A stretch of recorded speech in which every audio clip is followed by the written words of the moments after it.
go finish this shower so we can get cleaned up. So that Kills has been drying in there for a couple of days. So let's open it up, and then I'm gonna re-secure the OSB that's in there right now to the floor joist and see if that takes away any of the sag. And then we'll measure the sag and see if we'll have to shim it or not before we cut and lay down our subfloor.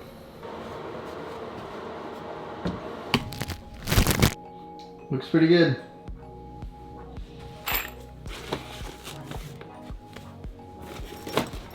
So I'm gonna go measure how far off center the floor joists are, so I can know where to screw the current subfloor down to see if that'll take away some of the deflection. 30 and a half. 32. Yep, 32 inches off center.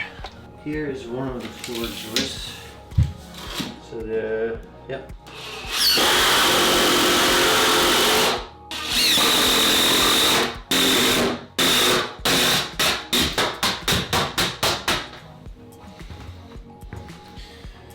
Dope. It's flat. This isn't though.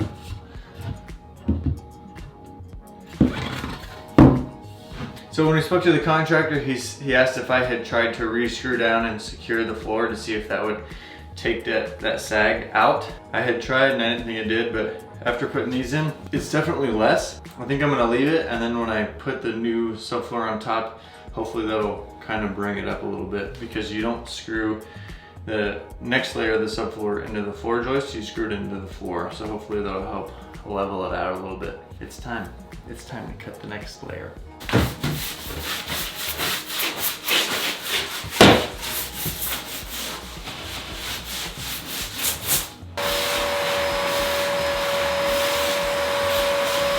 It's a 4x8.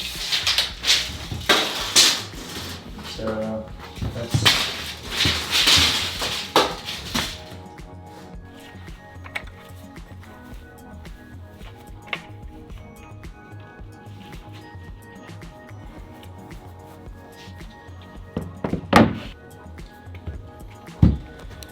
that's better.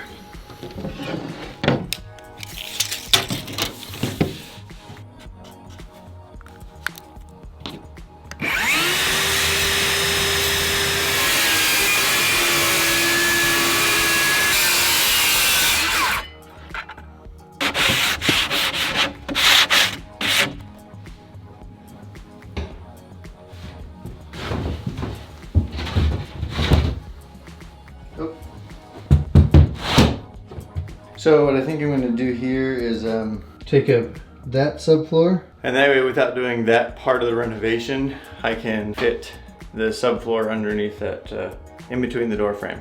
Yeah. Okay, so the center is 12 inches away from the wall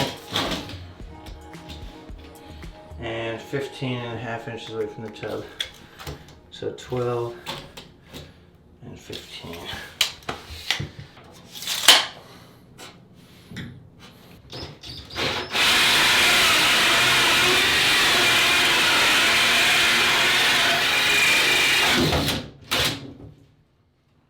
We're safe.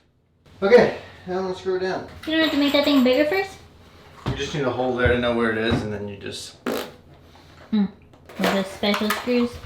Yeah, they're coated, so they aren't gonna rust if they have moisture that they're subjected to. And then this shank up top is bare, so it can go through the first layer and pull the second layer into the first layer so it can sandwich them together. So I'm gonna fasten this subfloor down right now, and then I'm gonna demolish some of the subfloor and tile underneath the door frame, and then cut and lay that, and we'll go from there.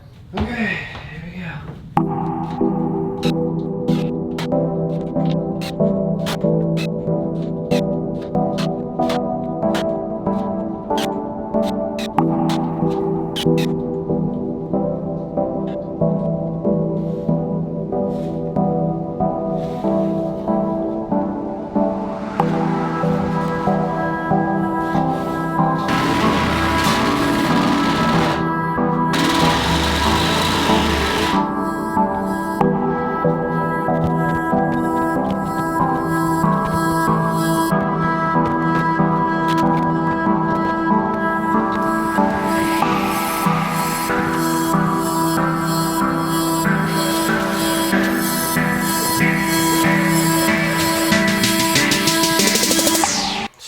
just took up everything under the door frame to lay down the subfloor there, and I realized when I was almost done that I can just cut this section that I need to cut, and then that other section can be done when I lay in the next flooring and do that bathroom. So, yeah.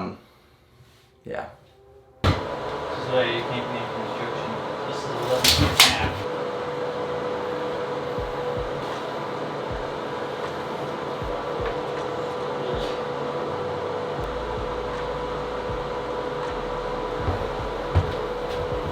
Attempt 1.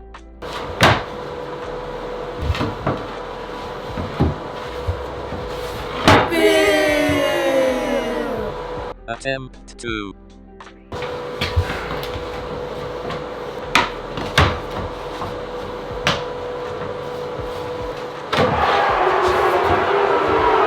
Attempt 3. No pressure.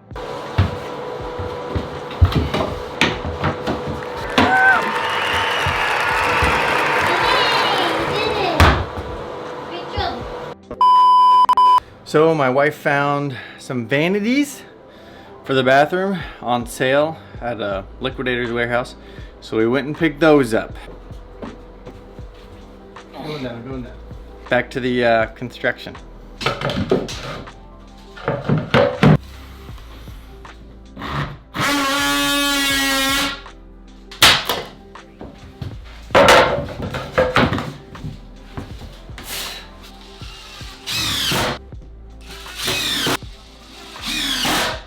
It's done.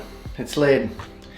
I have submitted to the fact that I don't really know what I'm doing. I hope that for any contractors or people with significant construction experience, they won't be completely irate right now. So I guess now we should prep the walls, drywall spackle, so we can sand and paint probably tomorrow, and then we can start working on the floor after that's all done.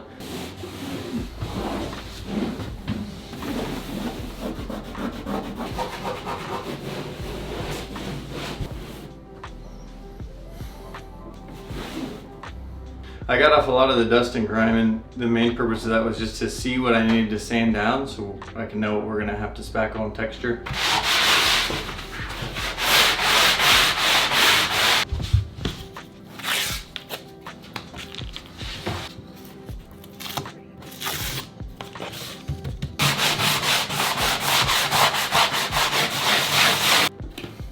Was that hole there? Did we cause that? It was rotten. Yeah.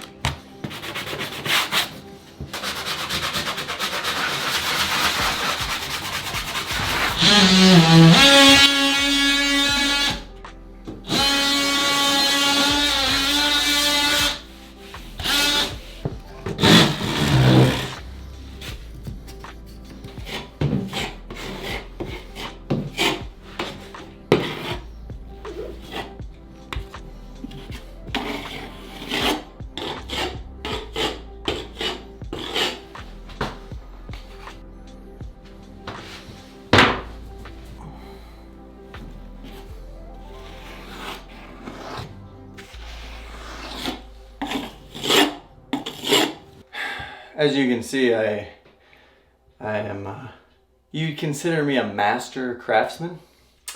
I've never done this before. I don't know what I'm doing. We'll see how it turns out.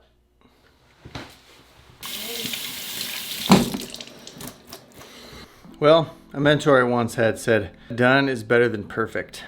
And there's also this whole concept of failing forward. So, I don't know, hopefully it's gonna get done, and it probably won't be perfect. So next time we'll work on finishing the drywall patchwork, texturing, and painting. And then I think we'll be good to lay down the membrane and subfloor trim and caulk. And that's it for this episode. We'll see you next time.